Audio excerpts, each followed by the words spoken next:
Paz seja com todos. Vamos fazer a leitura bíblica para nossa prédica nesta oportunidade. Encontramos no primeiro livro do Novo Testamento, chamado Mateus, capítulo de número 8, versículos 16 e 17, que diz o seguinte: E chegada a tarde, trouxeram-lhe muitos endemoniados, e ele, com a sua palavra, expulsou deles os espíritos e curou a todos os que estavam enfermos, para que se cumprisse o que fora dito pelo profeta Isaías, que diz: Ele tomou sobre si as nossas enfermidades e levou as nossas doenças. O problema das enfermidades e das doenças está fortemente vinculado ao problema e às consequências da queda humana, ou seja, do pecado e da morte. Quando Deus criou o homem e a mulher e os colocou no jardim do Éden, o primeiro casal, e eles, ao serem testados, cederam à tentação e comeram do fruto proibido, ambos então tiveram uma atitude como pessoa responsável e logo as consequências também são correlacionadas, são descendentes dessa atitude, dessa escolha. Então, uma das consequências foi a morte física, as enfermidades, as doenças. E tudo isso, então, está, de acordo com a Bíblia, relacionado a causas consequenciais da queda e do pecado do homem no Jardim do Éden. A psicologia, por exemplo, considera as doenças em termos psicológicos ou psicossomáticos. A medicina também segue pelo mesmo caminho, também considera algumas doenças como que causado por micro-organismos, como vírus, por exemplo, a título de exemplo. Bom, vamos observar o seguinte. No entanto, a Bíblia apresenta as doenças como causas espirituais, como sendo um problema subjacente ou fundamental desses males. Então, essas causas são do tipo, por exemplo, dois tipos que a Bíblia apresenta. Ela apresenta em João capítulo 5, versículos 5 e 14, como o pecado. O pecado é a causa das doenças, já que ele afetou a constituição física e espiritual dos seres humanos. E também em Atos, capítulo 10, versículo 38, Marcos 9, 17, Lucas 13, 11 e Atos dos Apóstolos, capítulo 19, versículo 11, a Bíblia apresenta também Satanás por trás de muitos males e sofrimento dos seres humanos. Satanás, para quem não sabe, é um anjo caído que rebelou-se contra Deus e ele foi lançado dos céus para a terra. Então ele atua também para trazer sofrimento aos seres humanos. Porém, Deus intervém. A provisão de Deus através da redenção é tão abrangente quanto as consequências da queda e do pecado. As consequências da queda foram desastrosas, mas a redenção de Deus é também muito abrangente. Deus provê o perdão. E para a morte, Deus provê a vida eterna. Então, para o pecado, Deus provê o perdão. Para a morte, Deus provê a vida. E não somente a vida. Não é uma vida limitada, mas a vida eterna. E essa vida é possível em Cristo Jesus. Ela começa aqui. Nós somos imortalizados pela fé a partir daqui. Porque, embora o corpo pereça, mas a alma e o espírito permanecem. Eles permanecem em Cristo, em Deus, aguardando a ressurreição dos mortos. É o que nós queremos segundo o ensino bíblico. Então, além dessa vida, Deus provê também a vida ressurreta, que é a vida da ressurreição, uma nova vida, um novo corpo incorruptível. E para a enfermidade, Deus provê a cura. E nós temos vários versículos conexos na Bíblia, como Salmo 103, versículos 1 a 5, Lucas 4, 18, Tiago 5, 14 e 15, demonstrando que Deus, para a enfermidade, provê a cura. O Senhor que cura, o Senhor que te sara, o Senhor que te liberta, o Senhor que restaura. Então, observamos Jesus no seu ministério durante a sua vida terrena, ministerial, terrestre. Jesus é considerado que ele teve 3 ministérios, ou seja, nele, em Jesus, estava um tríplice ministério. Primeiro, ensinar a palavra de Deus. Segundo, pregar o arrependimento para sanar o problema do pecado.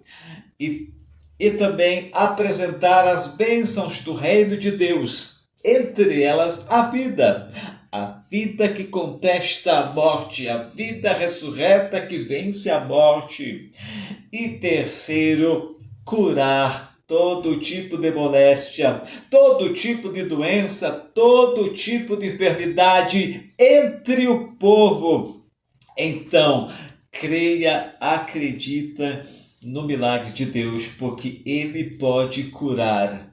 O próprio Deus declara isso em Êxodo 15, 26. Ele prometeu saúde e cura ao seu povo, se esse povo permanecesse fiel ao seu conserto e aos seus mandamentos. O ministério de Jesus também, como Filho de Deus encarnado, era exata manifestação do caráter e da natureza de Deus. Jesus, no seu ministério, revela a vontade prática de Deus para curar, porque Jesus curou muitos e muitos enfermos e oprimidos, trazendo restauração, trazendo liberdade. Isso demonstra o propósito de Deus de curar todos os que estão enfermos e oprimidos pelo diabo. Observamos que a morte de Jesus traz também a vitória para a igreja, traz a vitória para o povo, traz a restauração. Por quê? Porque a morte expiatória de Cristo foi um ato perfeito e suficiente para a redenção total do ser humano, seja espírito, alma e corpo. Então, nisto inclui a cura, a restauração. Oh, glórias a Deus, louvado seja o Senhor pelo grande milagre. Então, se neste momento você que está ouvindo esta pregação, esta prédica, você se sente doente, enfermo, olha, temos algumas dicas para você. O que você deve fazer, ou o que devemos fazer quando estamos orando por uma cura divina, por um milagre de Deus. Primeiro, devemos ter a certeza de que estamos em plena comunhão com Deus e com o próximo. Isso é importantíssimo. Devemos buscar a presença de Jesus na nossa vida, pois é Ele que comunica ao nosso coração a necessária fé para a cura. Além disso, é no nome dele que nós receberemos toda e qualquer cura, todo e qualquer milagre.